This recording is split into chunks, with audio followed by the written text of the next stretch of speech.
la primera parte de la presentación. Como pueden ver, hoy vamos a tratar un caso clínico que va a estar centrado en los tumores de la fosa posterior en la edad pediátrica. Va a estar a cargo de los residentes de quinto año de la Universidad Nacional, mi compañero Jorge Amorte y mi persona Andrés de Lima. Entonces la idea es pues interactuar un poquito de este caso y a partir de ahí revisar algunos tópicos importantes de este tipo de tumores y que todos aprendamos o recordemos conceptos generales e importantes de los mismos. Porfa, sigue, Jorge. Entonces, sin más preámbulos, este caso se trató de una niña, una femenina de 12 años de edad, que consulta inicialmente por un cuadro de más o menos 2 meses de evolución que venía dado por cefalea holocraniana opresiva, que se daba de manera ocasional, pero que se exacerbaba con las maniobras de Valsalva. Esto generó, según la madre de la menor, en el mes previo al ingreso o a la consulta, 2 despertares durante la noche por cefalea y con náuseas asociadas. También refiere la mamá de la niña que presentó durante este mismo periodo 2 episodios de hipoestesia y pérdida subjetiva de la fuerza en el hemicuerpo izquierdo, pero que se resolvieron de forma autónoma o fue autorresolutivo, por lo que en ese momento no consultaron por ello. No se refirieron presencia de crisis, alteraciones o cambios visuales u otra sintomatología. La niña ingresa inicialmente a Tintal por un empeoramiento de sus síntomas, especialmente o específicamente por la cefalea, que aumenta de manera drástica en intensidad, por lo que en ese centro... de Lima, qué pena. ¿Sí? Profe Arias, usted está, creo que no puso a grabar la presentación. Bueno, pero como este es un caso, bueno, no sé. Pero sí, si quiere el profe que lo ponga a grabar. Bueno, como que no escucho. Bueno, siga y mira. Bueno, en Tintal entonces le hacen a la niña una tomografía de cráneo simple como estudio inicial y por los hallazgos solicita nuestro concepto. Por favor, siguiente, Jorge. Siguiente. Entonces, estas son 3 imágenes en secuencia sagital, axial y coronal de esa tomografía simple. Me gustaría pedirle que por favor alguno de los residentes de primero o segundo año nos haga una descripción muy general. ¿Qué observan? ¿Qué les parece que ven con esa tomografía? Algo muy sencillo, simplemente para hacer el ejercicio. Cualquier residente de primero o segundo año.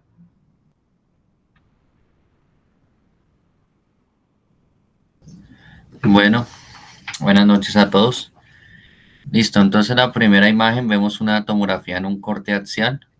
Ahí lo que se alcanza a evidenciar es como una lesión muy parecida y densa con respecto al parénquima cerebral que se encuentra a nivel vermiano, que genera pues escaso edema vasogénico perilesional y que está obstruyendo el cuarto ventrículo y que está condicionando una hidrocefalia porque se alcanzan a ver 2 cuernos temporales en este corte axial. Ya en el corte coronal es más evidente la hidrocefalia, sé que pues tiene una gran extensión el tumor de manera rostrocaudal. De todas maneras, lo que había mencionado, escaso edema perilesional. Y ya en el corte sagital se alcanza a apreciar mejor la hidrocefalia supratentorial obstructiva, pues porque está ocluyendo el cuarto ventrículo. Y se alcanza a ver el tumor que se extiende hasta la región cervical superior, a la columna cervical superior, que es lo que se alcanza a ver que está por debajo del foramen magnum.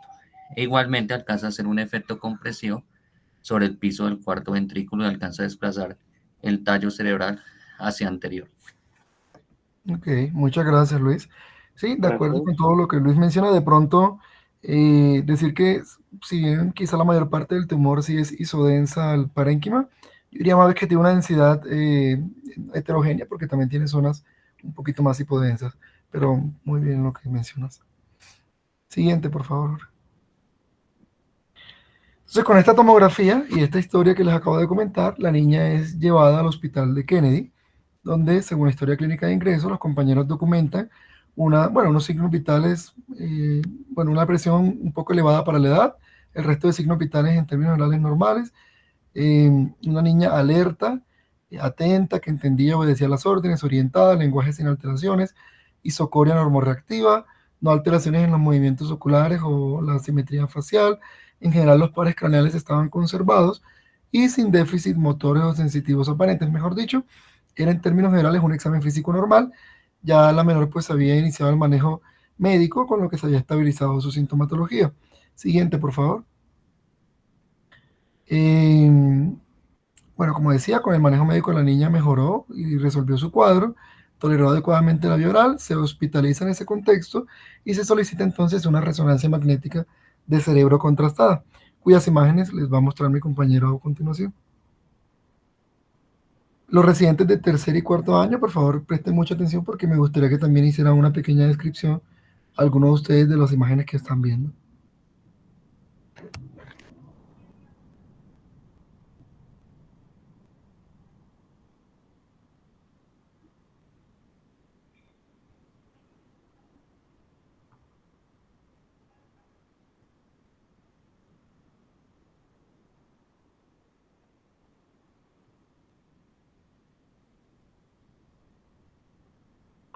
Bueno, entonces en la anterior acá podemos ver en T1 corte axial, coronal y sagital. ¿Listo? Entonces aquí voy a ir avanzando. Aquí un T2 en corte coronal y en corte axial.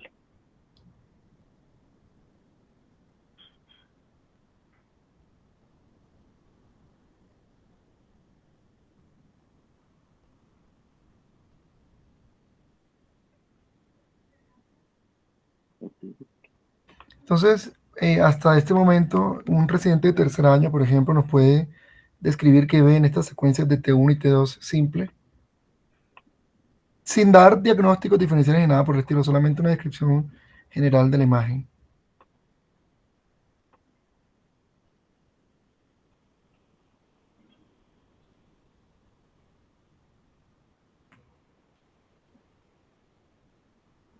O mostramos también la siguiente, Jorge, para que sea una sola.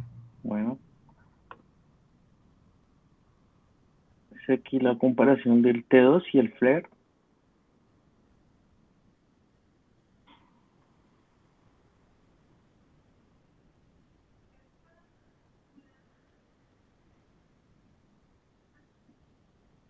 Esta es una secuencia, pues se pidió con protocolo de hidrocefalia, pues acá es una secuencia T2 pesado que pues permite ver mejor la dinámica del flujo del líquido cefalorraquídeo.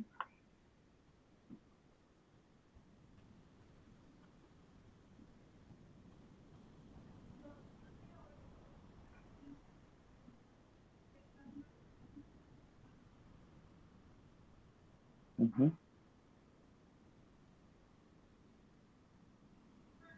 Y acá, pues, secuencia de B1000 comparado con el mapa ADC, para que lo detallemos bien, por favor.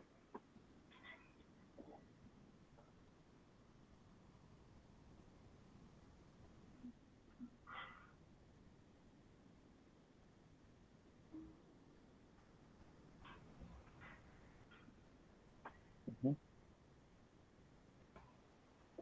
Y acá, por último, pues, una foto del T1 contrastado con el tamaño de la lesión, pues, que se hace más evidente a la administración de gadolina. Bueno, muy bien. Ahora sí, por Entonces, favor. sí. Ok. ¿Qué iba a decir? Sí, Bueno, sí, sí. No, igual. ya. Por favor, un compañero de tercero o cuarto año que nos haga una descripción general de las imágenes que vimos. ¿Qué opina? Eliezer.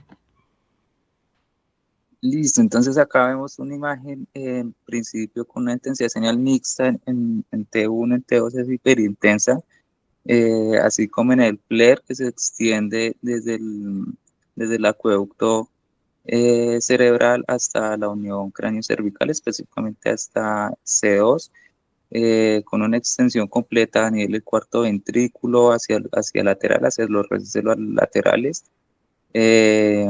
específicamente hacia el agujero de Luzca, y en el B1000 tiene focos de restricción a la difusión, especialmente hacia posterior y lateral, y con una captación a vía del medio de contraste. Y hacia su parte central tiene áreas hipointensas que podría corresponder con necrosis o con alta celularidad justo en ese punto. Mm, Eso sería lo que se podría hacer una descripción sin entrar en diagnósticos. Ok. Bueno, estoy de acuerdo con que las zonas hipointensas pueden ser necrosis, zonas quísticas, también, bueno, hemorragias. No sé, lo de la alta celularidad, pues en general sí tiene alta celularidad, pero no está necrótico y demás, suele captar también. Pero bueno, en general me parece una buena descripción. Y ahora sí continuemos, Jorge, por favor. Bueno, eso es una foto en axial. Aquí es una foto en axial con las dimensiones. Y entonces, basado un poco en lo que hemos contado hasta ahora, vamos a desarrollar en un periodo, ya sabemos más o menos controlado de tiempo de cada año, unas preguntitas, entonces vamos a ser lo más precisos posibles para dar respuesta a las mismas. Los compañeros de primer año, por favor. Listo, entonces, a nosotros nos corresponden estas tres preguntas del caso clínico, que es cuál es el cuadro clínico típico de la presentación de este tipo de lesiones en pediatría, los tumores más frecuentes y factores de riesgo que predispongan a la aparición de estas lesiones. Si quieres, Kilian, por Entonces favor. yo dejo de compartir. Listo. Listo.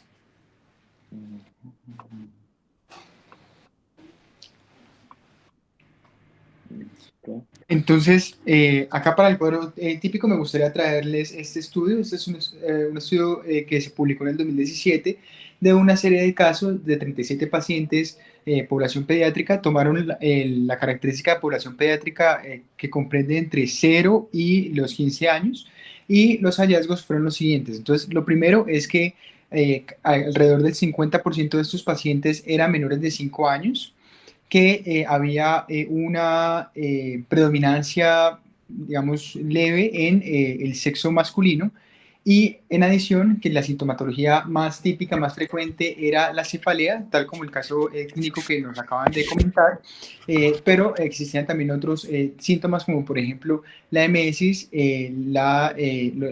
hallazgos de pares craneales comprometidos, disminución de la agudeza visual, convulsiones, etcétera.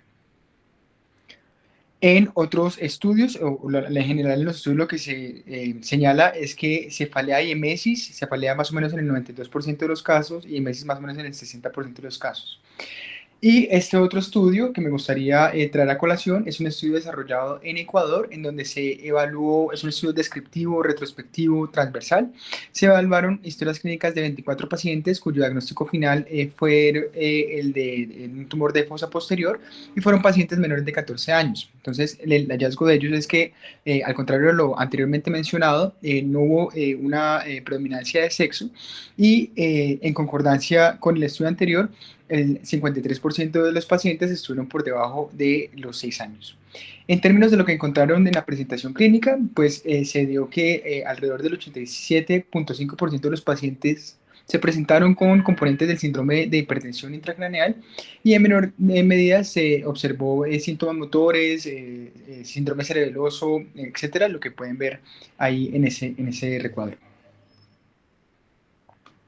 Entonces ya para entrar en los tumores más frecuentes de la fosa posterior, pues me gustaría iniciar diciendo que los tumores del sistema nervioso central son los segundos tumores más frecuentes en los niños, solamente superado por la leucemia. Y en adición, pues quitando el factor leucemia, son los tumores sólidos, digamos, más importantes en esta población. Los tumores entonces infratentoriales, que son los que vamos a hablar el día de hoy, son alrededor del 54 o 70% de los tumores. Esto es contrario a lo que pasa en los adultos, en donde los tumores infratentoriales son entre el 15 y el 20% de los tumores en esta población. La incidencia de los tumores en fosa posterior es de 2 a 3.5 por cada 100.000 niños, como lo podemos ver en la diapositiva. Y los más frecuentes, entonces, son el astrocitoma pilocítico, el medulloblastoma, el ependimoma y gliomas, que son los 4 que vamos a mencionar con mi compañero Gillian, pero en la diapositiva también podemos ver otros ejemplos menos comunes, como lo son el hemangioblastoma, el schwannoma, etc. Entonces, para iniciar hablando sobre los medulloblastomas, como ya dicho, es el tumor más prevalente en la población pediátrica, el tumor infratentorial, entre el 30 y el 40%. Tiene una mayor incidencia en el género masculino, 1.5 comparado con las mujeres, y un pico de incidencia entre los 3 y los 9 años. Esta medida de incidencia se dice que son 6 por cada millón de niños y son derivados del neuroepitelio embrionario de unas células precursoras de células granulares de la capa germinal externa del cerebelo. Entonces, la presentación típica, como ya lo había compartido en las diapositivas de presentación, es el síndrome de hipertensión intracraniana y el síndrome cerebeloso. Y en adición, pues la sobrevida, digamos, depende depende del tiempo de aparición, de la resección, etcétera, pero se estima entre 50 a 90% a los 5 años. Depende, como ya les dije, invasión local, metástasis, etcétera. El siguiente tumor que quisiera comentar es el astrocitoma pilocítico, entonces también es llamado astrocitoma quístico cerebelar. Fue descrito por Cushing en una serie de casos publicados en 1931. El promedio de edad al diagnóstico es de los 6 a los 8 años y tiene una incidencia algo menor al tumor medulloblastoma, que es de 0.8 por 100.000. Es más o menos entre el 20 y el 30% de los tumores infratentoriales en los niños. Tiene una buena sobrevida a los 10 años de más del 90%. Son tumores considerados como tumores de bajo grado porque están circunscritos. Pese a su buena sobrevida, hay que decir que tienen una alta recurrencia alrededor del 50%. Están altamente asociados al gen BRAF, más o menos alrededor del 60% de los pacientes que se estudia este gen tienen una mutación, una fusión en el gen BRAF, que es una serina treonina quinasa importante para la vía de la MAP quinasa. Y en adición, también tiene relación con los genes de la neurofibromatosis y su lugar de aparición principalmente es el cerebelo, entre el 42 al 60%, pero también importantes el tracto óptico, y el tracto óptico, por ejemplo, es la mayor sitio de aparición en los pacientes que tienen una mutación de la neurofibromatosis 1. Aparte del cerebelo y el tracto óptico, también pueden aparecer en el tallo, en el cordón espinal y supratentoriales hasta el 30%. La presentación más típica, como lo podemos ver tanto en la imagen como en la imagen de macro de patología, es ese hallazgo de un quiste y un nódulo mural. Esta simplemente es una tabla para evaluar lo ya dicho. Este es el primer estudio que les mostré, en donde el número de casos, digamos, principalmente fue diagnosticado con medulloblastoma y con una predominancia al sexo masculino. En cuanto a los otros dos tipos de tumores más frecuentes en la fosa posterior y en correlación con lo que mostraba el estudio anterior, el ependimoma se describe que puede ser incluso el tercer tumor cerebral pediátrico más común. Alrededor del 6.4 de los tumores primarios de los niños son ependimomas en la población de 0 a 14 años. 30% en niños mayores de 3 años que tengan tumores de fosa posterior, el 30% alrededor de estos tumores pueden ser ependimomas. Su localización puede ser variable, se puede presentar incluso supratentorial, en fosa posterior y espinal, pero pues el tumor en fosa posterior es la variante más común. El 90% de estos tumores son intracraneales, ya vimos que hay una porción mínima que es espinal, y de este 90% que son intracraneales, el 70% de los tumores se localizan en la fosa posterior. Una incidencia variable dependiendo de las cortes que se revisen, que incluso puede ir de 0,4 a 1, y en las cortes más altas hasta el 4.9 por cada 100.000 habitantes. En cuanto al glioma, en general se describe este tumor como, o previamente mencionado como el más típico, la variante clásica como el tumor de tallo, el tumor de glioma pontino, pero el término correcto en general que se describe actualmente es el glioma difuso de línea media, una incidencia de 1.8 por cada 100.000. Y el pico de presentación más comunes en niños de 2 a 8 años. Su localización es variable con respecto pues, a las porciones del tronco cerebral. En cuanto a la porción mesencefálica, tenemos dos variantes, que es el glioma focal y el glioma de la placa tectal. El glioma pontino, que como ya mencioné previamente, es la ubicación más común y es lo que clásicamente se definía como glioma de tallo. Y en general su supervivencia global a 5 años no tiende a ser tan buena, alrededor del 10%. Su variante medular mucho menos frecuente.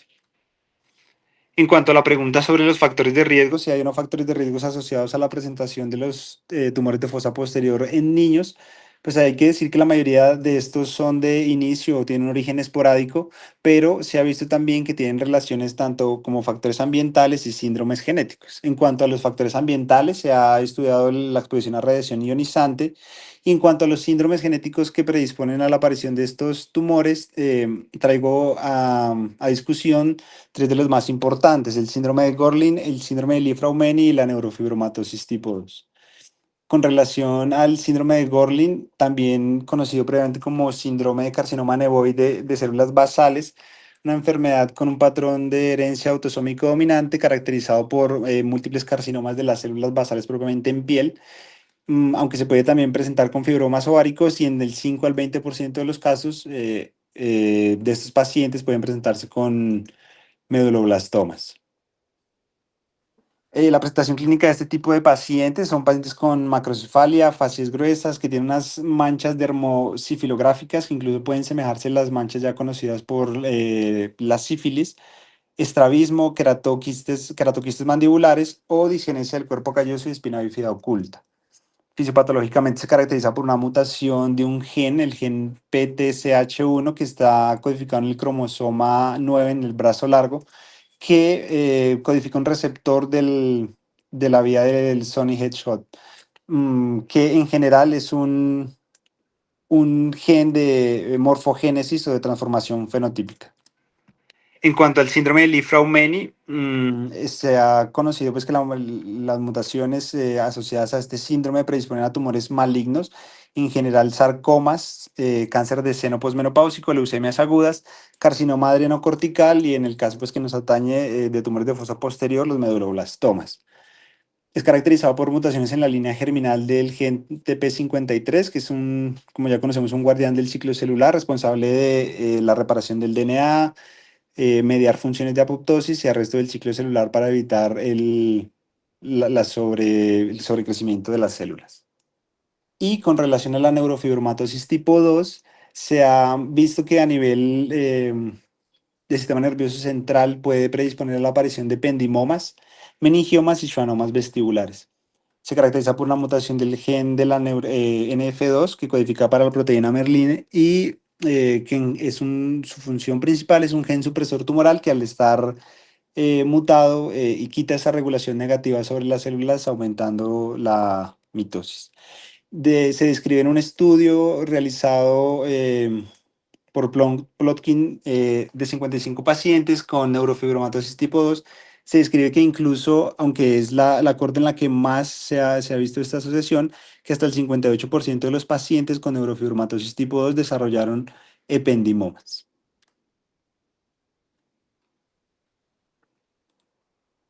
Muy bien, muchas gracias, compañeros. Entonces, por favor, los Gracias. compañeros de segundo año Segundo. rápidamente.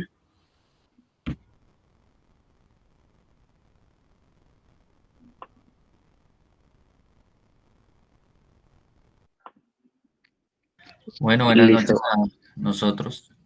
Buenas noches a todos. Mi compañero Sebastián va a iniciar con la primera pregunta. Listo, muy bien. Entonces, respecto a cuáles son las características en TAC de los tumores de fosa posterior, ya de una manera muy oportuna, nuestros compañeros nos lo dividieron en las primeras 4 clases como más principales o más prevalentes de tumores de fosa posterior. Entonces, este es un resumen de un artículo que, si bien es antiguo, nos dio como las pautas iniciales para evaluar las diferentes características imagenológicas en TAC de los tumores de fosa posterior. Entonces, en este podemos encontrar que los astrocitomas pilocíticos tienen un realce, pues realmente alto, en un casi 95%, tiene unas calcificaciones que pueden oscilar hacia un 20%, tiene componentes hemorrágicos que no, pues que son frecuentes encontrarlos, y pues asociado al la masa quística, que pues realmente es la forma característica, con un nódulo mural sólido, tal y como lo comentó Juan David. Realmente estos pueden presentar una atenuación variable, se localizan en los hemisferios cerebelosos y pues digamos que una de las características principales en TAC es justamente evaluar esa parte del nódulo mural sólido. En cuanto a los meduloblastomas, son hiperdensos en el 90% de las veces, tienen varios fenotipos que hablan también de la celularidad y de la agresividad. Tiene también una presentación quística con formación de necrosis en el 50% de las veces. Va a tener una presentación de calcificaciones en menor proporción a los astrocitomas pilocíticos y también tiene un realce bastante importante. Este tumor, a diferencia de los astrocitomas cerebelosos, suelen localizarse más al nivel de línea media, a nivel de vermis, y pues tienden a tener unos márgenes mucho más definidos, pues en relación a justamente esa alta celularidad en comparación a los otros tipos de tumores. En cuanto a los ependimomas, tiene unas calcificaciones mucho más gruesas que pueden variar dependiendo su fenotipo, que vamos a hablar más adelante, pero que oscilan en un 50%. También tiene unas áreas quísticas que justamente nos va a dividir o nos va a ayudar a hacer esa diferenciación entre un fenotipo A y un fenotipo B. Tiene un componente sólido que puede ser iso o hipodenso, pero podemos hallar focos hiperdensos que realmente nos hablan de unos focos de sangrado intratumoral y pues tienen también realces heterogéneos. Siguiente, porfa. Ya centrándonos un poco más en cuanto al meduloblastoma, entonces pues recordemos los picos de incidencia que ya, pues, ya nos dieron nuestros compañeros, y que el 5% de estos tipos de tumores se asocian a las manifestaciones o las mutaciones o los síndromes hereditarios, el Gordy, Lifraumeni, la poliposis adenomatosa familiar, principalmente.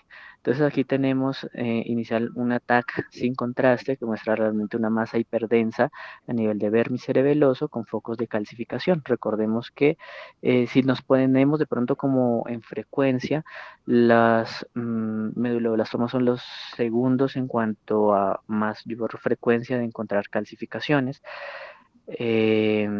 Y pues el realce heterogéneo del que les pues, estábamos comentando anteriormente. Siguiente, por favor. En cuanto a los ependimomas, entonces pues realmente suelen tener una presentación más dependiente del cuarto ventrículo, y pues aquí vienen las dos divisiones. Entonces uno los puede clasificar en unos ependimomas del grupo A y en unos ependimomas del grupo B, que desde el ATAC nos podría orientar a diferenciar o hacer este diagnóstico diferencial, dado pues que tiene implicaciones en cuanto al tipo de manejo, en cuanto a las tasas de recidiva y a los posibles manejos coadyuvantes que le podemos ofrecer a nuestros pacientes. Entonces, en aquellas diferenciales donde pensemos que nuestro principal diagnóstico es un ependimoma y encontremos una mayor cantidad de masas calcificadas con un realce incompleto, podríamos asociarlo a un subgrupo A de esta clasificación de los ependimomas, mientras que el subgrupo B se caracteriza justamente por todo lo contrario.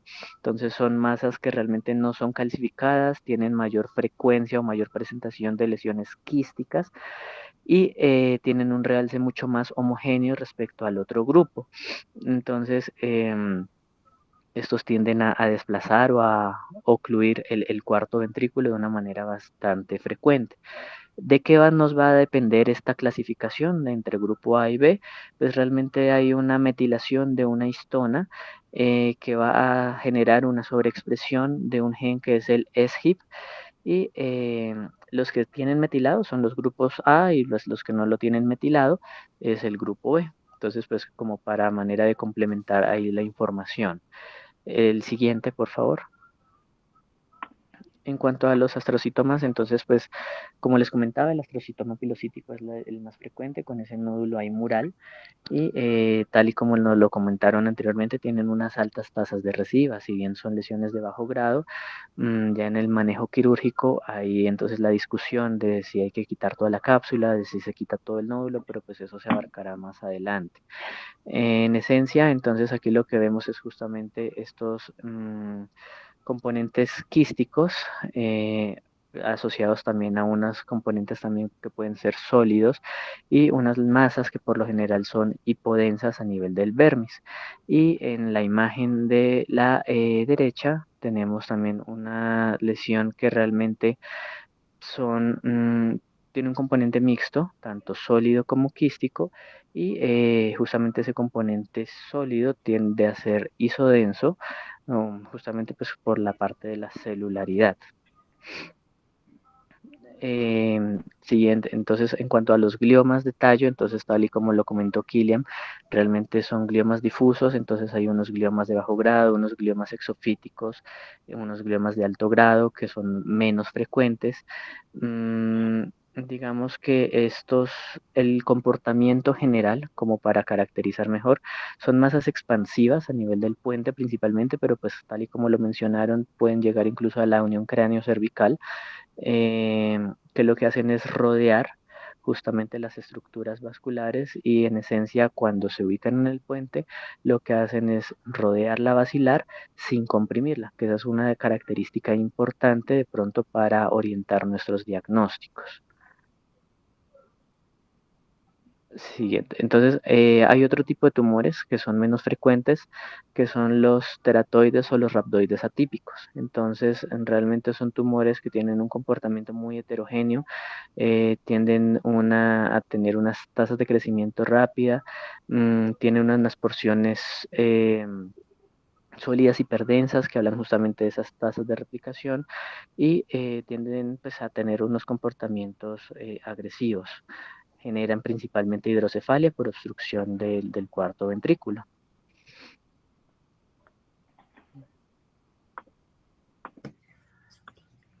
Bueno, entonces ahora me corresponde hablar sobre cuáles son las principales características imagenológicas en la resonancia magnética.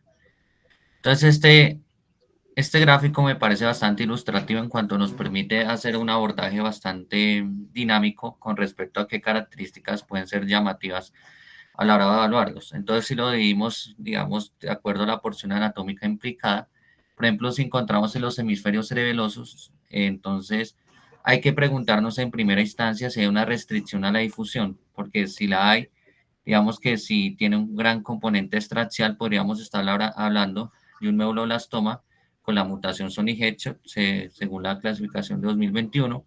O, por ejemplo, si tiene varios nódulos que realcen al medio del contraste, podríamos hablar pues ya una característica de un neuroblastoma desmoplásico.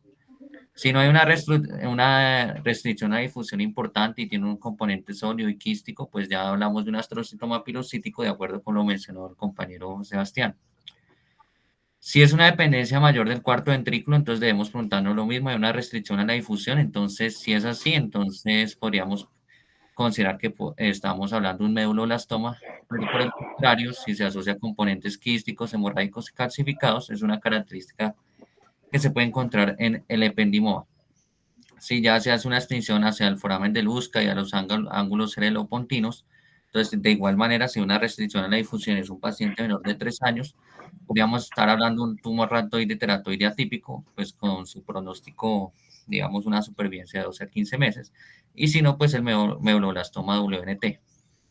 Y si ya hablamos a nivel del tallo cerebral, entonces nos clasifica de acuerdo a si está el puente o a nivel del cerebro, en cerebro medio, la médula oblonga. Entonces lo mismo, preguntarnos, ¿hay una restricción a la difusión? Si es así, considerar tumores embrionarios con multicapas de Rosenthal, y si no está con restricción a la difusión, podríamos hablar de un glioma difuso pontino de línea media. Por otro lado, a nivel de la médula oblonga, entonces no hay restricción a la difusión del tumor exofítico, podríamos estar hablando de un gloma de bajo grado, pero por el contrario, si hay una restricción a la difusión y es más intraxial, entonces hay que considerar un tumor mucho más agresivo.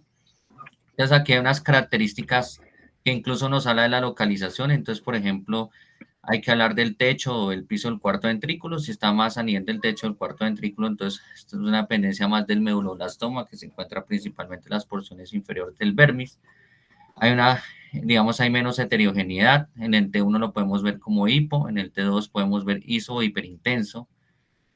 Las calcificaciones son menos características. Si lo comparamos con los ependimomas, hay menos hemorragia, hay menos extensión a los espacios cisternales. Los ependimomas, por el contrario, sí tiene más extensión, digamos, a los forámenes de Lusca o el foramen de Magendie hasta llegar a la columna cervical superior, que es donde más frecuentemente se suele, digamos, expandir. Los astrocitomas pilocíticos, entonces el nódulo satélite que realza en medio del contraste, tampoco es característica de las calcificaciones, las hemorragias son raras. Pues los hemangioblastomas sí son menos frecuentes en niños, son más frecuentes en adultos, pero son, no, digamos, porcentajes más homogéneas. Entonces aquí los podemos ver, lo que estábamos hablando, digamos, un componente quístico bastante homogéneo, el astrocitoma pilocítico con un componente quístico, un componente sólido, pues el nódulo satélite que lo caracteriza. El medulloblastoma en el techo del cuarto ventrículo, vemos que es una masa, pues, características isointensas o levemente hiperintensas con respecto al parénquima cerebral.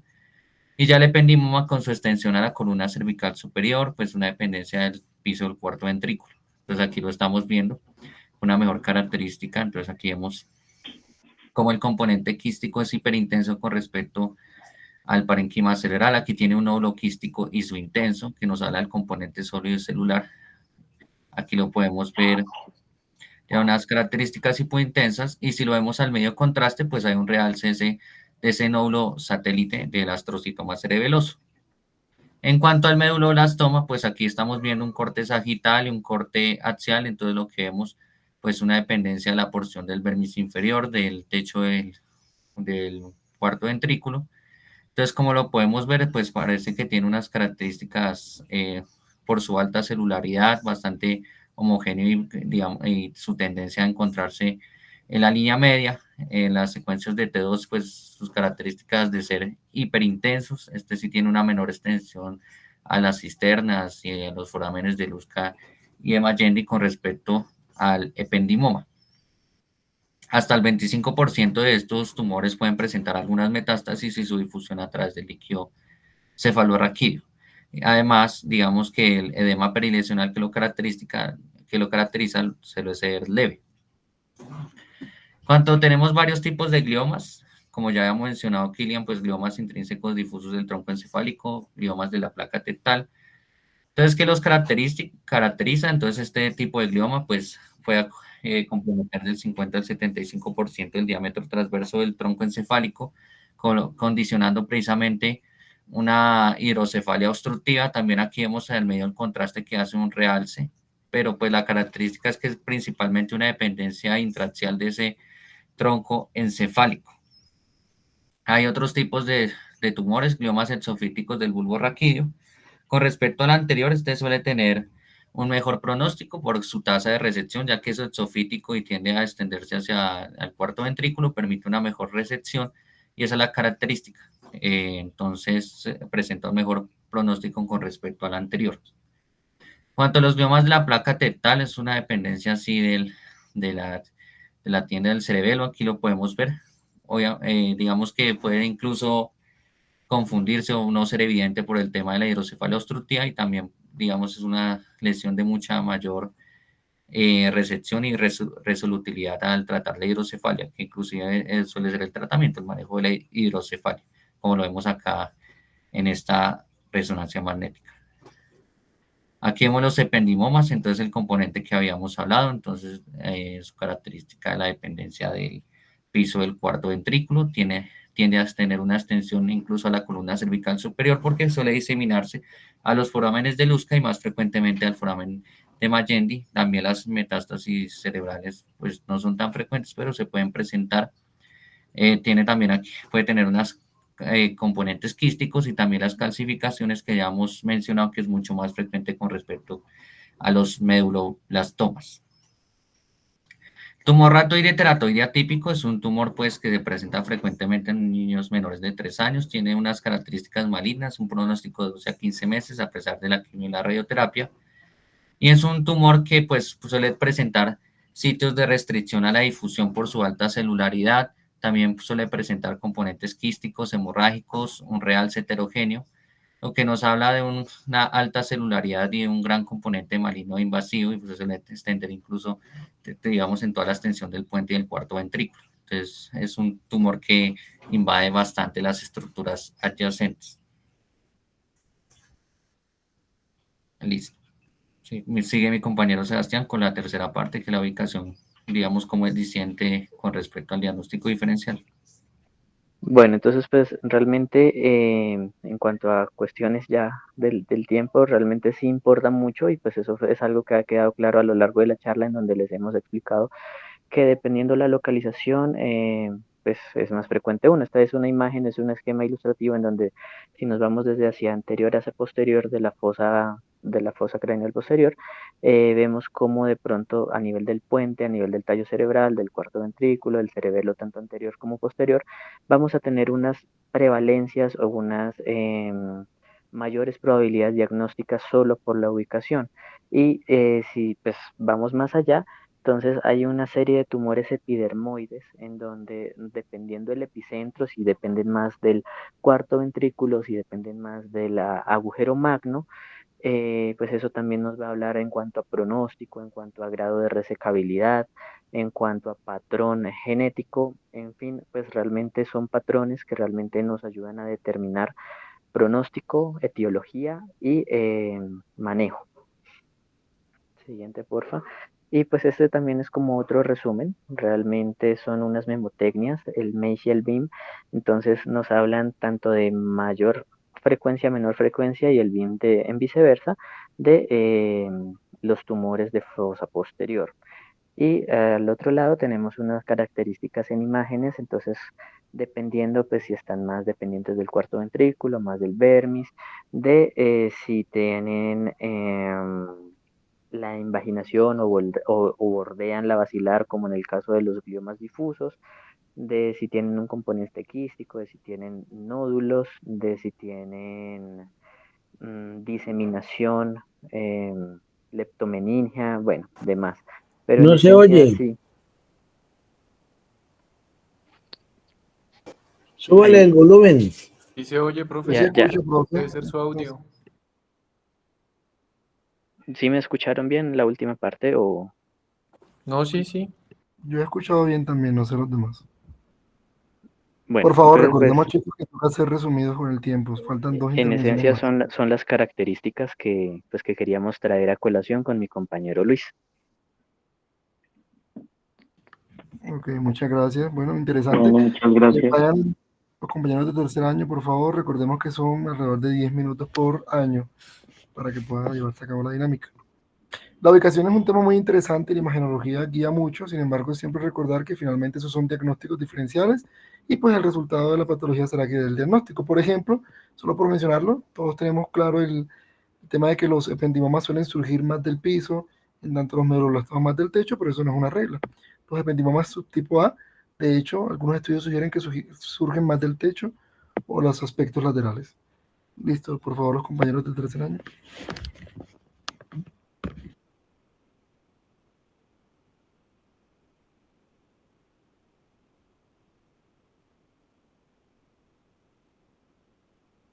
Perdón, es que no había activado el micrófono, qué pena. ¿Están viendo mi pantalla? Buenas. Hola. Sí, se ve bien. Sí, David. Listo. Perfecto. Entonces, un recorderis de la pregunta que teniendo en cuenta la historia clínica y los datos imagenológicos de este caso, ¿qué propuesta diagnóstica haríamos nosotros? Bueno, nosotros nos basamos en este estudio que es la misma imagen prácticamente que mostró Luis en su presentación. Sin embargo, es un estudio de validación en el cual se toma este algoritmo y se revalida y realmente se le da una dirección desde el punto de vista molecular y de metiloma a los pacientes con tumores en fosa posterior. Se tomaron alrededor de 187 pacientes en dos centros en Estados Unidos. Todos los pacientes eran menores de 18 años, todos tenían confirmación histológica y molecular y tenían metiloma. Y siguiendo el algoritmo de Diarco, que fue el mismo que presentó Luis en su presentación, las imágenes eran vistas por 2 neuroradiólogos y se les practicaba una prueba de capa de Cohen para mirar qué tanta confiabilidad presentaban estos dos radiólogos o qué tanta heterogeneidad habían en los datos que presentaban estos pacientes. El algoritmo, pues como tal, que era incipiente para el estudio, que se tomó para iniciar este estudio y para revalidarlo, fue este mismo, que fue el mismo que ya nos presentaron. Sin embargo, en estos pacientes lo que se tuvo en cuenta principalmente, o más bien lo que se añadió a este algoritmo, fue la edad. Entonces, perdón, les marco acá con el puntero. Entonces fue la edad, ¿listo? Siempre se tenían en cuenta las localizaciones, qué tanto el paciente tenía, cómo estaba la señal en el coeficiente de difusión aparente, en el ADC, y con esto se determinaba si el paciente presentaba qué tipo de lesión, y lo que se determinó, pues ya se los voy a mencionar. El estudio tomó como punto de partida la localización del tumor, el valor de ADC, que fue lo que ya les mencioné, la citoarquitectura, el realce del contraste y la edad del paciente. ¿Qué edad del paciente fue significativa? O más bien, ¿cuál edad era estadísticamente diferente? Eran los 3 años.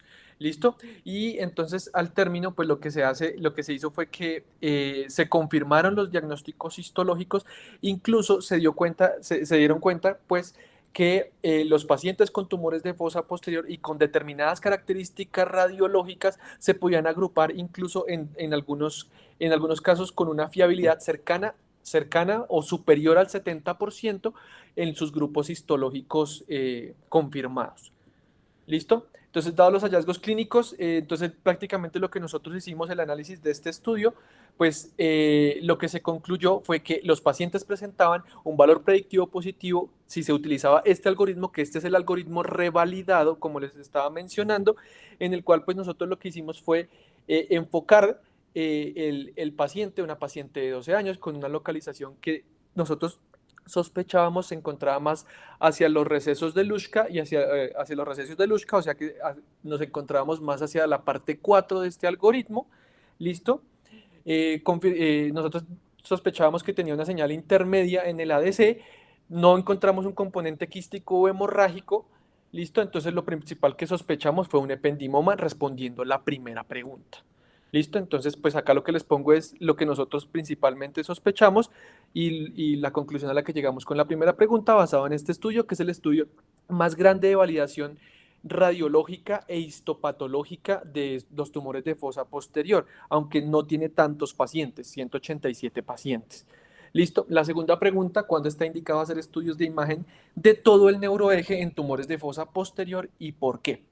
Bueno, entonces en los tumores de fosa posterior, no en todos los tumores se tiene que hacer estudios de neuroeje, como los compañeros expusieron previamente. Los astrocitomas pilocíticos son tumores de muy bajo grado y hay algunos tumores de bajo grado que no necesitan ninguna estadificación. Pero ¿para qué se hace esta estadificación con imágenes de neuroeje? Para determinar si hay una diseminación leptomeningia o si hay compromiso en algunos, o si hay metástasis a médula espinal de algunos tumores. ¿Listo? Entonces, en todos los pacientes que se tiene que hacer esta estadificación radiológica son los pacientes que se sospechan meduloblastoma, que incluso al momento del diagnóstico el 10 al 30% pueden presentar diseminación leptomeningia, y en el ependimoma del 2 al 20%. E incluso puede ser esta la manifestación clínica. De hecho, había una serie de casos que hasta el 14% de los pacientes que presentaban ependimomas de fosa posterior sin distinción del tipo de grupo presentaban con una cauda equina, incluso con una lesión superior a los 10 centímetros cúbicos en la fosa posterior. ¿Listo? El diagnóstico de esta diseminación leptomeningia en tumores pediátricos pues se tiene que hacer con confirmación de citometría de flujo en líquido cefalorraquídeo y con las imágenes cranioespinales.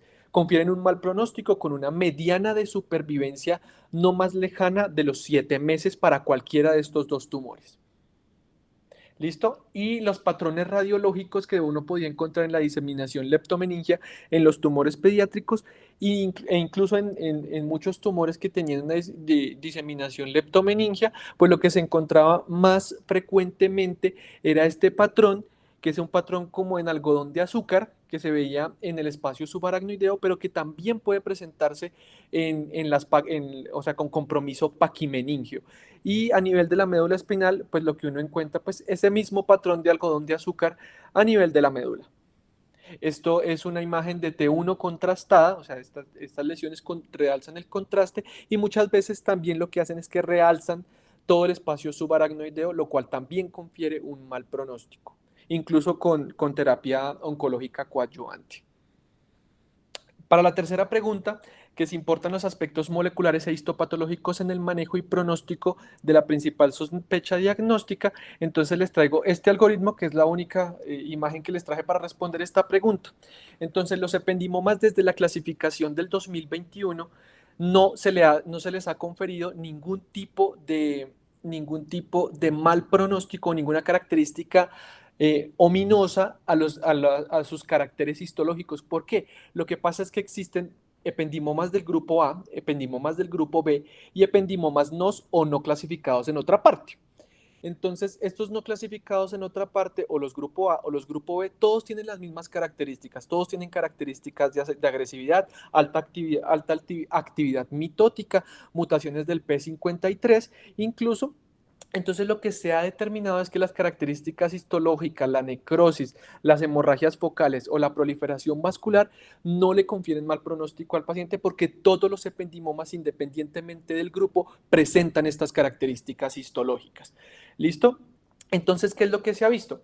Entonces, la clasificación de 2021 lo único que nos dice es que si existe un perfil de metilación que se asemeje o que tenga el mismo, que se asemeje a nivel inmunohistoquímico al del HK27.3, o que tenga un perfil de metilación similar, que es prácticamente la prueba más fiable, que es el metiloma, que nosotros le hacemos la prueba como tal de metilación al HK327, que se encuentra ausente en los grupos 1, ¿listo? Y se encuentra presente en los grupos 2. Esta es la característica de pronóstico más frecuente y cómo yo puedo agrupar este tipo de tumores.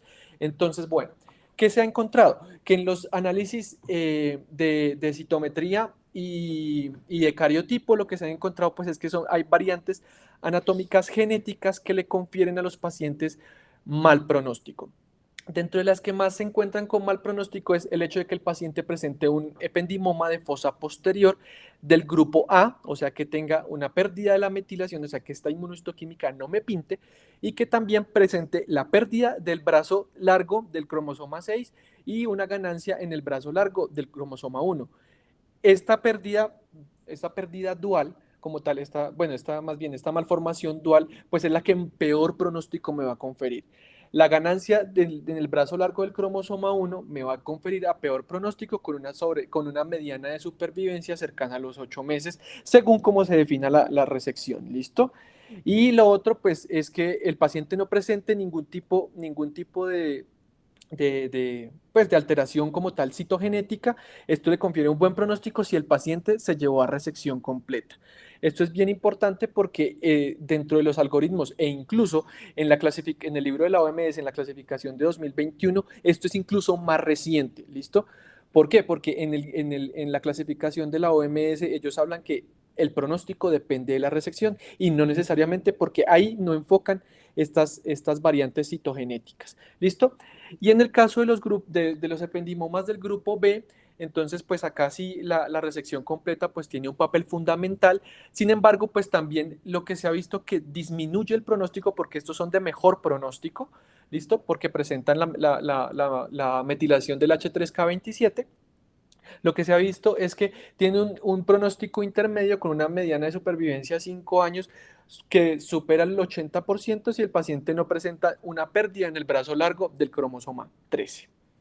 ¿Listo? Entonces, ¿qué concluimos nosotros al leer estos estudios y al leer la clasificación nueva de la OMS? Pues que los patrones histológicos en todos los ependimomas de fosa posterior son exactamente los mismos, entonces que ninguno de estos me va a predecir el pronóstico del paciente y que todo esto está dado más que todo por el grado de resección y la presencia de alteraciones moleculares y citogenéticas. Bueno, Ok, muchas gracias, David. Entonces, compañero de cuarto año, David Gómez, nos puede exponer su respuesta a la pregunta planteada. Y ahí están viendo mi pantalla. Sí, Me avisan si ven la... ¿Ahí están viendo? sí, pero Ahí ven la presentación como caso clínico. ahora sí. Ajá. Bueno. Entonces las preguntas eran básicamente, la primera era cuál es nuestra propuesta quirúrgica y qué consideraciones deberíamos tener a la hora de hacer la cirugía en este paciente. Lo que se decidió entonces fue hacer una máxima resección segura. Se eligió dentro de los abordajes al cuarto un abordaje telovelar, y dentro de las ayudas que pudieran ayudar en la realización de la cirugía, pues se colocó el sistema de neuronavegación, aunque no es estrictamente necesario, y vamos a ver que va a depender mucho de la extensión de la lesión tumoral como tal. Entonces, dentro de los abordajes que uno puede plantear al cuarto ventrículo, hay varios, digamos que se dividen en grandes rasgos en tres. Uno que es el abordaje transvelar, que puede ser a través de un abordaje precuneal o un abordaje occipital transtentorial o un abordaje infratentorial supracerebeloso. El problema de este abordaje y el por qué no se consideró es simplemente porque es un abordaje que implica cierto grado de morbilidad, sobre todo por la serie de estructuras venosas que uno puede encontrar en el camino hacia el velo medular superior. Lo segundo que se tuvo en cuenta fue que este abordaje nos da un área de ventana de 1 centímetro y generalmente está indicado más hacia lesiones como de la parte más rostral del cuarto ventrículo. No es un abordaje que fácilmente permita la exposición de toda la longitud del cuarto ventrículo. Entonces digamos que por esa razón digamos que no se eligió el abordaje transvelar. Nos quedaban entonces dos abordajes. Uno que es el abordaje transverbiano. En este caso, pues si ustedes ven el caso del paciente, pues un paciente que tiene un tumor que prácticamente diseca todo el velo medular inferior, por lo tanto hacer un abordaje transverbiano se descartó porque es un abordaje que si bien se puede hacer sin mayor repercusión neurológica, cierto grado de pacientes pueden desarrollar un mutismo cerebeloso y un síndrome vermiano caudal. Entonces, digamos que bajo esta premisa y el hecho de que el tumor disecara muy bien el velo medular inferior, pues nos hizo que optáramos por un abordaje telovelar como tal. Dentro de las consideraciones que uno tiene que tener en cuenta a la hora de hacer este abordaje, primero pues tenemos que tener en cuenta la relación anatómica de la pica, bajando en la parte, como ustedes ven en la imagen H, la pica rodea la porción amigdalina del cerebelo en su camino hacia el surco cerebelo medular. Y vamos a ver que cuando uno hace la abordaje transvelar, uno la puede encontrar en el camino a la hora de separar o disecar la fisura uroamigdalina como tal. Entonces hay que tener en cuenta muy importante la pica a la hora de hacer el abordaje. También hay que tener en cuenta que muchas veces los pares bajos pueden estar metidos o alrededor del tumor, sobre todo si el tumor tiene una extensión anterolateral. Y lo tercero, otra de las consideraciones a la hora de hacer la disección, es tener en cuenta que muchos de los tumores pueden estar adheridos al piso del cuarto ventrículo y digamos que en la parte técnica se recomienda nunca pues intentar despegarlos ni manipular estructuras que estén pegadas al cuarto ventrículo, salvo que se tenga un registro de electrofisiológico que asegure que no se pueda causar algún tipo de daño al trígono del hipogloso o el trígono del vago como tal. De hecho, Cohen recomienda no hacerlo, pero digamos que dependiendo de donde uno lo lea, hay autores que se atreven a intentar resecar las lesiones que están adheridas al cuarto ventrículo si hay monitoría como tal. Otra cosa que hay que tener en cuenta es la transición entre el velo medular inferior y la tela coroidea, que es básicamente el punto por el que uno va a realizar la apertura como tal de lo que sería el piso o la porción inferior del techo del cuarto ventrículo. También hay que tener en cuenta, sobre todo en niños, que algunos pacientes tienen un seno occipital. Entonces todo lo único que cambia es que si ustedes ven la imagen F, pues uno no podría abrir la dura madre en forma de Y como se describe, sino que en esos casos hay que asegurar primero el seno occipital y abrir la dura madre en una forma de H. Otro aspecto a considerar en el abordaje es definir si es necesario o no hacer una resección del arco posterior de C1. Esto se hace sobre todo en los tumores que tienen una extensión más rostral hacia el cuarto ventrículo, con el objetivo de ganar un mayor ángulo de ataque hacia el tumor. No siempre es necesario, como les digo, depende mucho de la extensión del tumor. Y ya. Otra cosa que hay que tener en cuenta, como les decía acá, entonces si ustedes ven la imagen B, lo inicial después de llegar y hacer toda la craneotomía suboccipital, como la foto que estaba anteriormente, uno tiene que ir a buscar la fisura amígdalo uvular como tal, como se ve en la imagen B, y ahí al abrirla uno va a encontrar el ramo medial y lateral de la pica que se puede, digamos que separar con bastante cuidado.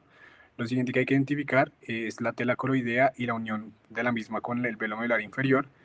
Es importante pues saber identificar esa estructura y más que saberla identificar, también saber cómo se va a abrir.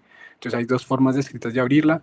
Una es desde el foramen de Magendie en sentido superolateral hacia lo que sería el receso lateral, y la otra es en sentido inferolateral desde el receso lateral más hacia el labio de la fosa romboidea como tal. Entonces si ustedes ven la imagen C, se ve claramente los dos recesos laterales, que son los dos puntos de salida del receso lateral, que corresponden a los forámenes de Luschka, y en la imagen de la D, pues pueden ver el foramen de Magendie. Esto es importante tenerlo en cuenta, porque dependiendo de si el tumor tiene una extensión muy lateral, pues es necesario abrir siempre el foramen de Luschka como tal, e incluso muchas veces hay que abrir los dos lados. No siempre es necesario abrir uno solo, o a veces por la extensión, sobre todo el tumor, hay que abrir ambos lados como tal. Otra cosa que hay que tener en cuenta en este tipo de abordaje es lo que les decía, siempre asegurarse de evaluar muy bien la anatomía del tumor, saber si lo que ustedes esperan encontrar es un tumor adherido al piso del cuarto ventrículo, es netamente fundamental. A la hora de evitar algún tipo de tracción, es preferible dejar algo de tumor pegado a estructuras del cuarto ventrículo, del piso del cuarto ventrículo, que ir a por todo y causarle un daño importante al paciente. En la imagen A, digamos que la pusimos básicamente porque nos permite ver cuál sería la vía de abordaje de un abordaje transvermiano.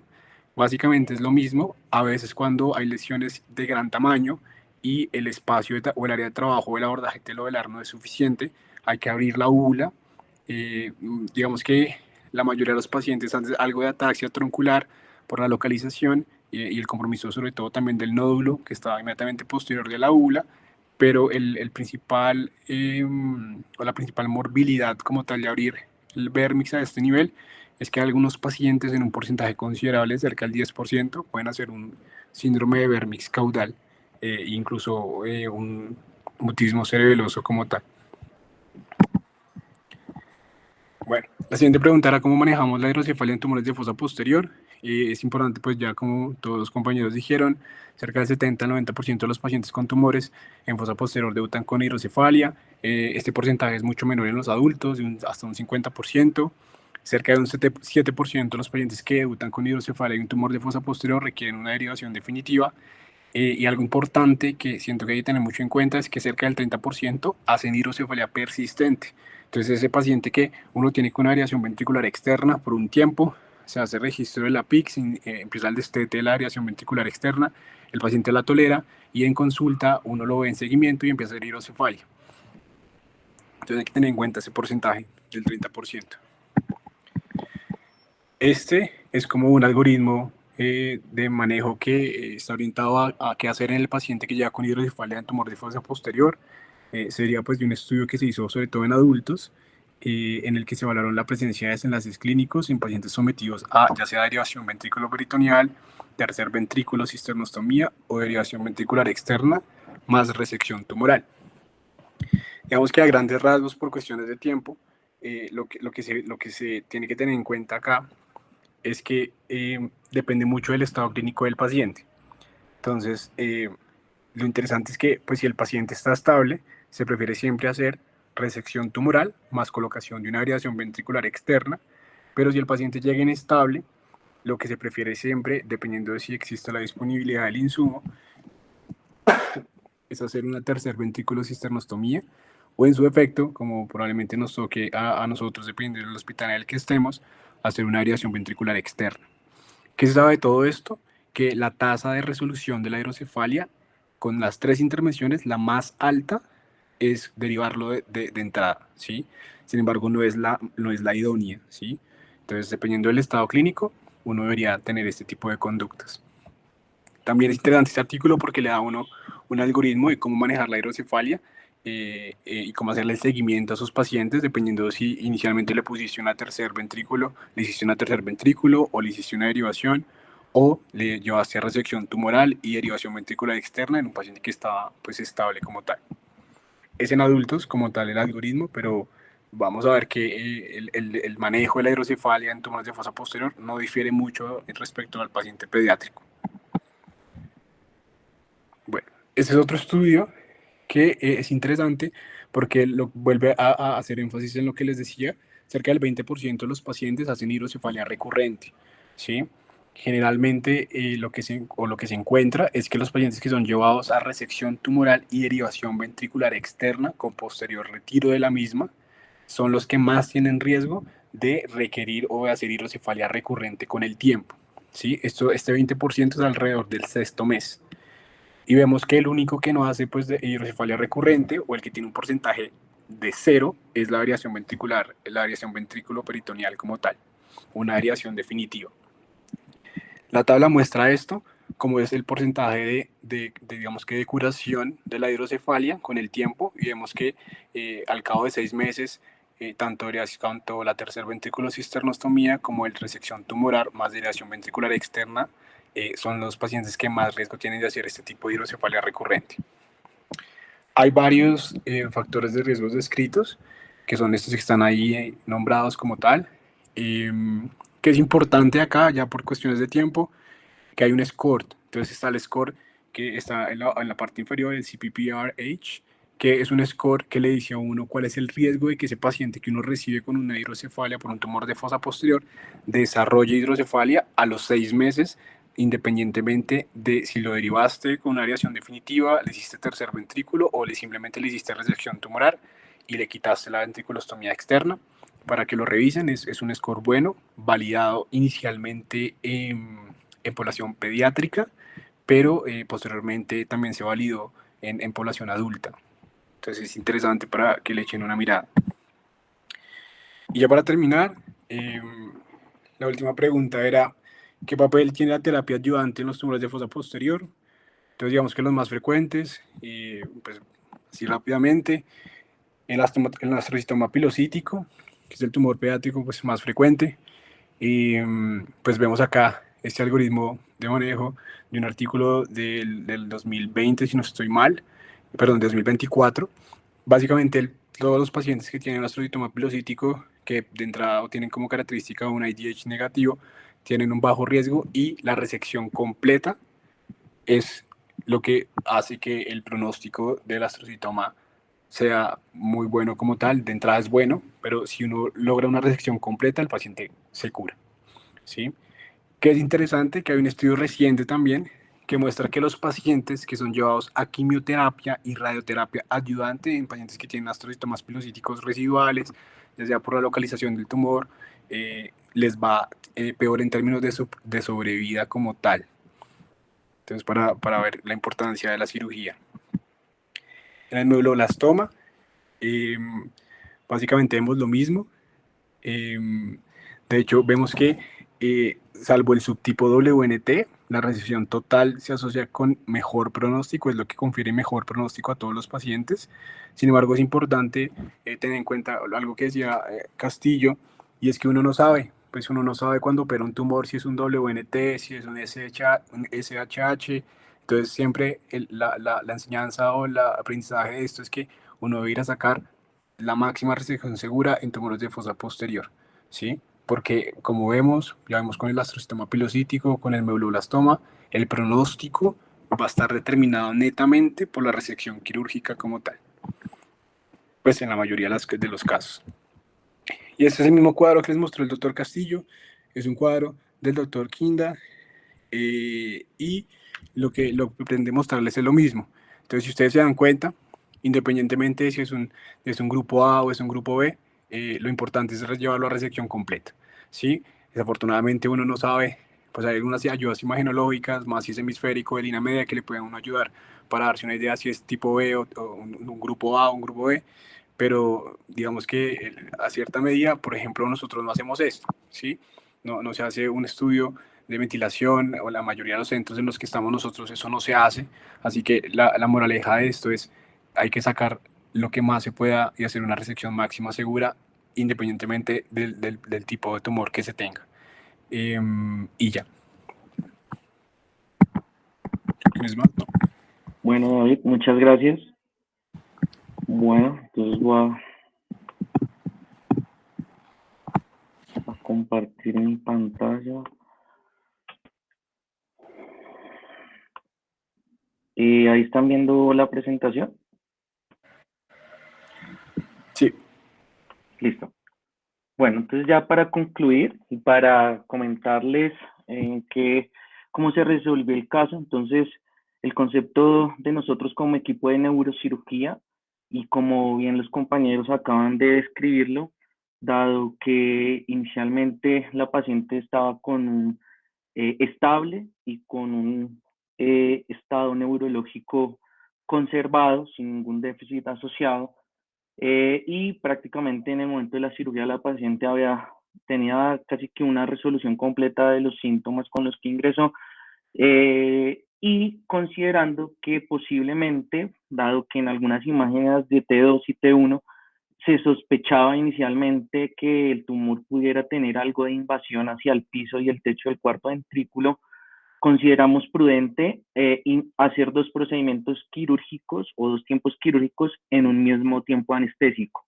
Entonces, decidimos hacer, para tratar la hidrocefalia obstructiva, una tercera ventriculostomía vía endoscópica, y en ese mismo tiempo anestésico realizar la resección tumoral con el objetivo de realizar la mayor resección posible y segura para la paciente. Entonces se planteó en el planeamiento prequirúrgico, se consideró realizar una craniotomía occipital para realizar un abordaje teloidal, ya que como ustedes vieron, digamos que ya teníamos algo de ganancia, y era que el tumor se veía o había disecado la vía de entrada por el abordaje telovelar a nivel de la tela coroidea y pues del óvex, casi que extendiéndose prácticamente a la dura madre en relación íntima con la tabla interna del hueso occipital. Entonces, inicialmente planteamos un abordaje telovelar. Bueno, lamentablemente, pues digamos que la parte de la derivación, pues lamentablemente no pude conseguir imágenes, ¿no? Pero se hizo en el primer tiempo la tercer sistema ventriculostomía endoscópica con un catéter de Fogarty de 4 French. Fue un procedimiento que duró muy corto, se hizo un abordaje por el punto de coche derecho, no tuvimos ninguna complicación, el procedimiento estuvo realizado prácticamente en 20 minutos. Una vez se realizó ese procedimiento, se volteó a la paciente para posicionar en decúbito prono y realizar la resección tumoral inicialmente en posición de Concord. Entonces, algo que quiero resaltar acá es, primero que todo, como ustedes pueden ver, las ayudas intraoperatorias, como lo mencionó el doctor Gómez, que usamos principalmente fue la neuromonitoría intraoperatoria. No consideramos necesaria usar la neuronavegación. Como pueden ver, entonces la paciente se encuentra con la cabecera elevada y la cabeza flexionada aproximadamente 15 grados, con la cabeza fija en el marco de Mayfield de 3 pines. Se realizó una neuromonitoría intraoperatorio con el fin de monitorizar, valga la redundancia, principalmente los potenciales motores y somatosensoriales, pues por la región que estábamos trabajando. Ya que ustedes podían ver, el tumor sí tenía una extensión prácticamente desde el acueducto de Silvio hasta el borde superior del arco de C2. Se hizo la respectiva protección, se usaron los cojines en la región, en la cintura escapular, en la cintura pélvica, con los brazos hacia los lados y pues en la posición típica de Concord. Entonces, ¿qué se realizó? Inicialmente nosotros consideramos realizar una craniotomía suboccipital, realmente fue una craniectomía suboccipital. En esta primera foto, pues vemos una remoción parcial del hueso, que se consideró después de ver que se podía ampliar hacia los lados, ampliar esa craniectomía para tener un mayor ángulo de ataque. Y desde un principio consideramos prudente hacer la remoción de C1. Ustedes pueden ver acá que está pues los bordes laterales de los arcos, del arco, perdón. Acá el lado derecho e izquierdo pues se resecó completamente el arco posterior de C1, llegando aquí que es el borde superior de C2.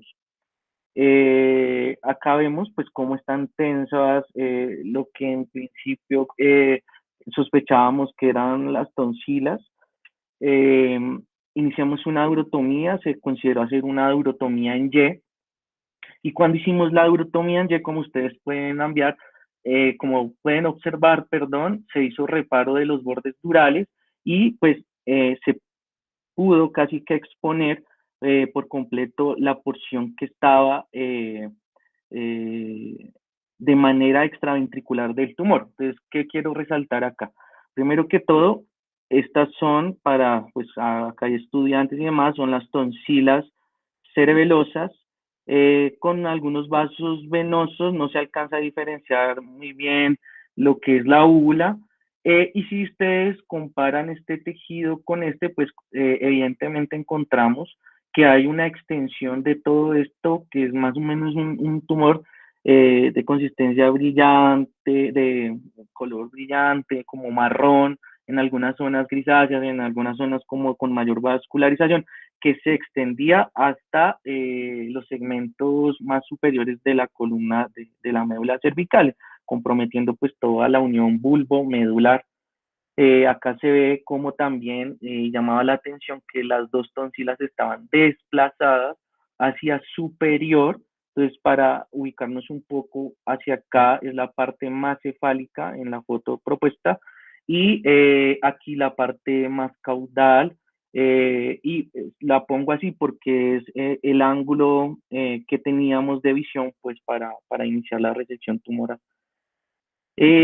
No usamos, bueno, como ayuda adicional, usamos succión manual y también aspirador ultrasónico.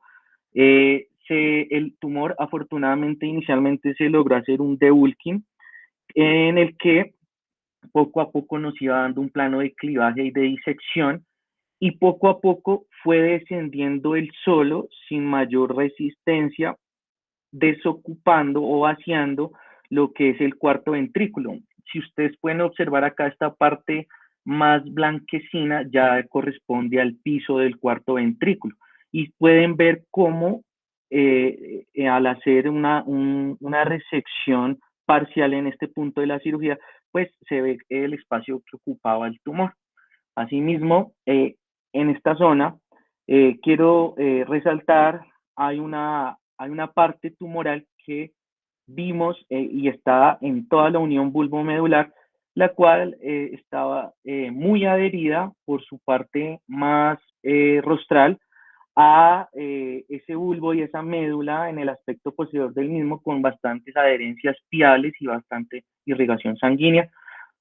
Por lo que nosotros consideramos no realizar mayor la resección de esa porción, porque adicional a esto, en este punto, cuando estábamos manipulando esta porción, la paciente empieza a presentar un descenso de los potenciales somatosensoriales, conservando los potenciales motores, y a su vez se empezó a relacionar en la parte hemodinámica a una disminución en la tensión arterial, lo que, y posteriormente, lamentablemente, la paciente realiza un cambio en su frecuencia cardíaca, presentando una taquicardia supraventricular que posteriormente pasa a ser una fibrilación ventricular y finalmente entrando en paro cardiorrespiratorio. Esa relación consideramos pues realmente nosotros, bueno, algo que me falta decir, aunque en la foto no se ve muy bien, pero sí identificamos las dos picas que se protegieron con cotonoides, el piso del cuarto ventrículo incluso se protegió con un cotonoide. Creemos que por la manipulación de la zona presentó estas alteraciones hemodinámicas. La paciente requirió una reanimación cardiopulmonar durante aproximadamente 2 minutos, requiriendo dosis de adrenalina y requiriendo cardiodesfibrilación. Afortunadamente la paciente sale del paro y inmediatamente pues durante la reanimación nosotros procedemos a un cierre de emergencia empaquetando la zona porque no habíamos alcanzado a cerrar la dura más. Afortunadamente la niña salió del paro y a los 2 días, digamos, la paciente se pudo reintervenir para realizar y completar la duroplastia. En esa reintervención, la paciente, pues, a pesar de que había sufrido la complicación mencionada, la paciente estaba intubada, pero se alertaba, obedecía órdenes y movilizaba las 4 extremidades. En el segundo tiempo quirúrgico que se hacía a los 2 días, que evidentemente pues, estaba presentando una fístula de líquido cefalorraquídeo con salida de líquido por la piel, se reinterviene para realizar la duroplastia y realizar el cierre por planos adecuadamente. Entonces se hace un cierre, una durotomía, ya en el momento que la vamos a intervenir, las amígdalas cerebelosas descendieron, lo que generó pues que la dura madre se retrayera igualmente y no se hiciera un cierre o no alcanzáramos a hacer un cierre de borde dural a borde dural, por lo que se opta por poner un parche dura madre suturable, el cual se pone por debajo de la dura subdural y se realiza pues una urografía, una sutura continua alrededor de la durotomía, usando también como ayuda pues un sellante de dura madre de Duracil. Finalmente se logra el cierre y para compartirles las imágenes, este es la imagen posoperatoria posterior a la reanimación. Pues digamos que no se veían lesiones que pudiesen requerir una reintervención de urgencia. O sea, acá se ve el empaquetamiento que nos tocó hacer de emergencia. Esta TAC ya es posterior a la segunda intervención, posterior a la duroplastia y al cierre de manera más adecuada, pues se ve, como ustedes pueden ver acá, pues se ve digamos que se ve un cuarto ventrículo ya desocupado, con un remanente tumoral que, como ya les comenté, se dejó con la cranectomía suboccipital y se ve pues incluso un adecuado flujo de líquido cefalorraquídeo desde el cuarto ventrículo hasta lo que hasta la que es la cisterna y el conducto central de la médula.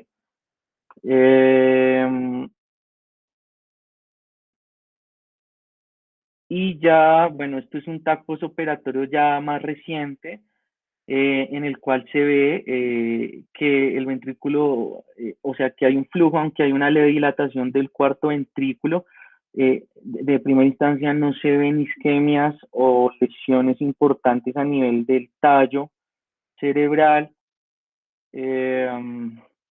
Pues acá se ve el trépano de la tercer cisterna ventriculostomía endoscópica. Y el día de ayer, se realiza la resonancia posoperatoria. Como ustedes pueden ver acá, pues se ve un residuo, perdón, comparando el T1 simple con el T1 contrastado, un residuo pues mínimo tumoral, que es el que se consideró no resecar por todo lo que ya mencioné. Acá incluso se alcanza a ver algo de la fenestración del piso del tercer ventrículo, sobre todo acá en esta imagen, y acá un T2 que nos muestra lo mismo, pues esperable, digamos que no sea una fístula importante, hay líquido en los tejidos blandos, pero pues se ve contenido y se ve un adecuado paso del líquido desde el cuarto hasta el conducto central de la médula. Entonces, en el momento, la paciente pues se encuentra alerta, colaboradora, no presenta parálisis facial, el paladar y la úvula están simétricas y como hallazgo importante positivo, presenta una dismetría en el hemicuerpo derecho. Sin embargo, la paciente sí presenta una alteración en los reflejos protectores de la vía aérea, por lo que se consideró, bueno, esto conllevando a una intubación prolongada, por lo que se consideró en el momento llevar a traqueostomía y gastrostomía, y pues está en proceso de rehabilitación tanto por fisiatría como por fonoaudiología. Y sí, pues ya para terminar y encajando con lo que los compañeros y varios de ustedes hicieron un buen ejercicio analítico, tanto de la clínica, las imágenes y los posibles diagnósticos diferenciales, la patología arrojó que se trata de un ependimoma grado 2, está pendiente pues el estudio de inmunistoquímica y ojalá se pudiera hacer también estudio molecular para mayor caracterización de la lesión.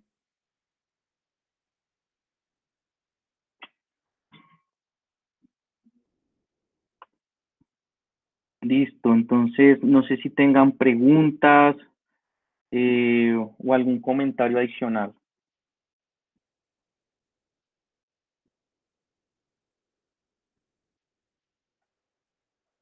Aló. Yo quería preguntarte algo. Es que sí, es interesante porque, por ejemplo, o sea, lo que les decía Cohen, él no recomienda hacer su monitoría electrofisiológica a menos de que él sospeche que el tumor tenga compromiso intraparenquimatoso como tal. Entonces es interesante porque en la imagen pareciera que no, que el tumor pudiera darle plano a uno, pero sesgadamente uno se puede equivocar, ¿sí? Y seguramente lo que sucedió fue que de pronto estaba muy cerca al trígono del vago y por eso le añades todos esos cambios rítmicos que siento que es algo que hay que tener en cuenta, ¿sí? Ajá, sí, exacto. Sí, Y, eso también lo consideramos y a mí, pues, intraoperatoriamente nos llamó la atención que en esa zona estaba demasiado herido y que, digamos, esa zona era la que menos previsto teníamos en las imágenes prequirúrgicas de que iba a estar tan adherida, pues, a esa unión bulbomedular. pero no, estuvo interesante, Sí, sí. es Pues, interesante. Creo que el profesor quiere hablar. No, sí, felicitaciones a profe. todos. Los estaba escuchando mientras manejaba, pero muy buena la charla los R1, todos los felicito porque muy buena revisión. Jorgito, ¿el paro fue por hipovolemia o por manipulación? Profe, yo considero que fue por manipulación, porque realmente no tuvimos ningún accidente vascular intraoperatorio, pero de un momento a otro, cuando estábamos en esa zona que estaba mayor adherido el tumor, la niña empezó a presentar disminución de los potenciales somatosensoriales, que digamos que está en relación con todas las vías posteriores que de pronto estaban iniciando, las motoras se conservaron y sí hubo la alteración hemodinámica, posterior paro y demás. Incluso Porque tocó reanimarla en prono, sí, tocó hacerle la reanimación en prono. sí, no, yo lo felicito porque qué imagen tan bonita la del posoperatorio para semejante lesión.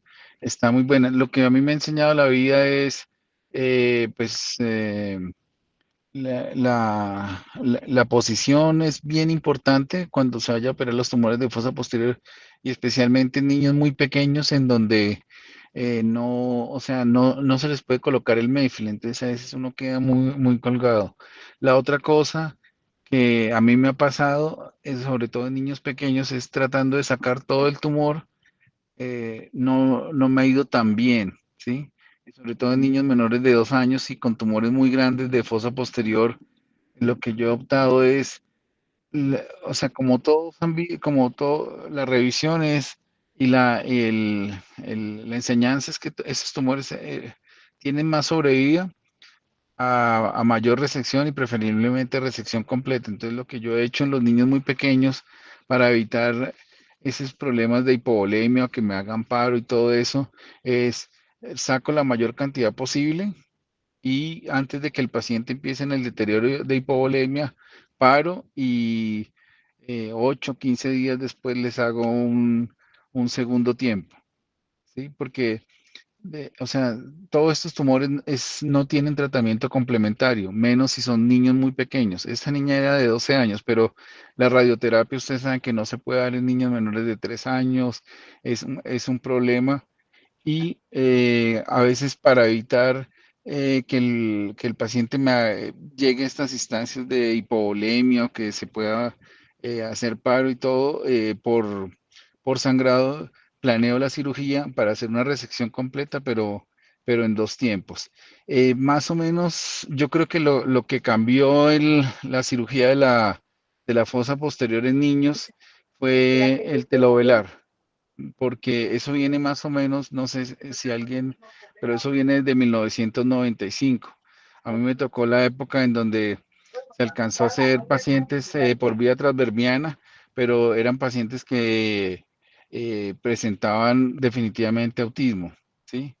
Algunos los vi mejorar, otros sí quedaron lesionados y yo veo más ataxia en pacientes que se hace transverbiano que el telovelar.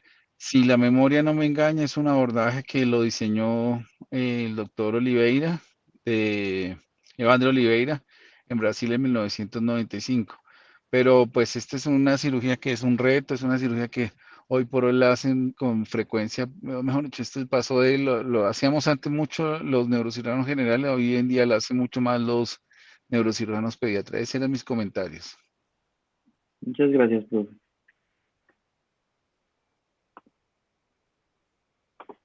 El doctor Martínez, ¿qué nos dice, por favor? En sus, en sus Buenas. 40 años 45 años de experiencia. Tampoco tan viejo, ¿no? Buenas noches, profe Martínez. Buenas noches a todos. Sí, la cirugía de fosa posterior es una cirugía muy retadora. No hay caso pequeño, puede tener todas las complicaciones, desde una fístula que puede terminar en meningitis y se complica. Aquí hay una cosa, yo nunca les hago derivación antes. ¿Por qué? Porque muchas veces uno puede ocasionar una herniación ascendente, transtentorial ascendente.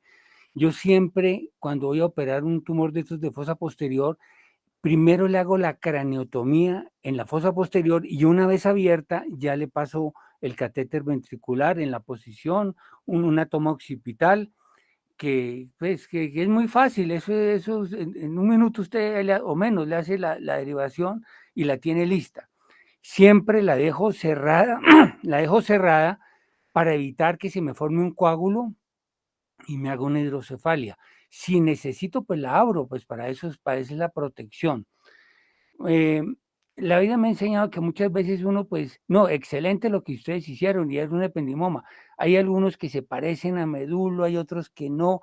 El meduloblastoma, acordarse que es muy, muy fácil de operar porque es se aspira muy fácil, es parece una gelatina, digamos, en otras palabras. El ependimoma es un poquito más duro, como ustedes lo escribieron. Yo he tenido muchas complicaciones como la que ustedes están diciendo. ¿Por qué? Porque ya viendo las imágenes, alcanza a estar adherido a la parte posterior del bulbo. Acuérdense que ahí están los centros, esos vasomotores y toda esta cosa. Y eso fue pues la causa de que a esta niña haya ocasionado todo ese enlace. Muy bien, me gustó la presentación, todas las cosas, y es bueno uno mostrar todos sus casos, no decir que uno puede sacar todos los tumores, muchas veces no los puede hacer, y es preferible tener paciente a no tener una resección completa. ¿Qué más les comento de eso? No, yo prácticamente eso. En la época en que Oscar estaba hablando, en la época de nosotros, pues no había monitoreo, no había muchas de estas cosas, y la mayoría de lo que él dijo, hacíamos una del Vermi, ¿no? La parte inferior, y muchos pacientes terminaron con autismo, aunque después lo recuperan con el tiempo. Otra cosa interesante, en nuestra época no había la clasificación que hoy existe de 9 tipos del meduloblastoma. Entonces yo sí veía que operaba unos y me iba muy bien y otros no y se reproducían. Claro, pues ahí estaba el que es bien maligno. pero es muy interesante y como repito, es muy retadora. Eso era básicamente, Jaime y todos. Muchas Bueno, gracias, profesor. solamente para mencionar que no es autismo, sino mutismo Autismo, sí, cerebeloso. sí, discúlpeme. Ah, Sí, es mutismo el cerebeloso, que es autista soy una... yo, el autista soy yo. Sí, Doctor es Martínez, una... yo tenía una pregunta. Cuando usted va a hacer la toma posterior, ¿usted hace la craneotomía, abre la dura y hace la toma? No. Yo lo que hago, porque se le sale el cerebelo, porque hay Sí, presión. Entonces, en ese momento hay como un equilibrio entre la hidrocefalia y el tumor. Entonces, no todos las hacen, pero sí la gran mayoría uno eso. Cuando usted abre, hace la craneotomía, a veces esa duramadre tensa. ya, Entonces, pasa el catéter y suavemente comienza a drenar el líquido y comienza a notar que comienza a disminuir. O sea, yo estoy ahí jugando con las dos cosas para evitarme la herniación transtentorial que muchas veces la veíamos. Esto, en algunos sitios llegaban y los operaban y les ponían válvulas antes de la cirugía, con un problema, porque usted puede diseminar el tumor y había muchos tumores, después los vimos en peritoneo, porque había ya. siembras. Acuérdese que ese tumor, antes los operábamos sentados y veíamos muchas siembras en la médula, entonces ya después los operamos ahí tipo Concorde para evitar sobre todo si es médulo las siembras, porque ese tumor viaja mucho por el líquido cefalorraquídeo, ¿no? Ya, listo. Y nos dice que si no ve muy tensa la dura, solo hace la toma, pero no. No siempre, yo siempre la hago porque es una seguridad. Usted muchas veces no sabe si hace un edema posoperatorio, Ya, entonces yo de rutina siempre paso una ventriculostomía y se las dejo por lo menos 48 horas. Si el paciente, yo sé, si mejora bien, la quito y si no, pues terminamos en una derivación. Ujú. ya, siempre drena, o sea, siempre le drena Sí, líquido. pues dependiendo, como le digo, muchas veces las he dejado cerrada y Ya, el mismo paciente no requiere, pero otras veces sí veo que necesita porque hay presión, aumenta la presión y entonces la vamos drenando. Ujú. ok. Muchas gracias, doctor. ¿Puedo hacer una pregunta al doctor Martínez? Claro, Zorrito. Doc, profesor, yo trabajo, hay sitios donde hay posibilidad de hacer biopsia por congelación, ¿sí? Sí, Usted, pues para mí es útil, muy útil en adultos. sí. Es muy, muy útil porque usted orienta también su plan quirúrgico. ¿Usted cómo ve eh, biopsia por congelación en niños después de todo lo que hablaron los residentes? ¿Usted cree que sería bien útil? Oscar, yo pienso que, a ver lo siguiente, ellos nombraron, si es un glioma de tronco cerebral, pues ya sabemos que es un glioma, la mayoría son tipo 2. Pues si hay un centro de patología adecuado, pues sí se puede mandar, pero la mayoría de los centros no tenemos esa capacidad o los patólogos no están entrenados para hacer esa clase de resultados. El otro, el astrocitoma quístico, pues es obvio que usted va a encontrar el quiste, color opalicente y ve el nódulo y tal. Los hemangioblastomas, pues es la misma cosa. Sería la diferencia entre médulo y astrocitoma, y vuelvo y repito, macroscópicamente uno los puede distinguir. Yo casi no lo hago, Oscar, porque pues ya uno Perfecto. más o menos, cuando ya abre y usted está dentro del tumor, ya usted más o menos se da cuenta que cómo es el asunto. Ujú. Gracias, Doc.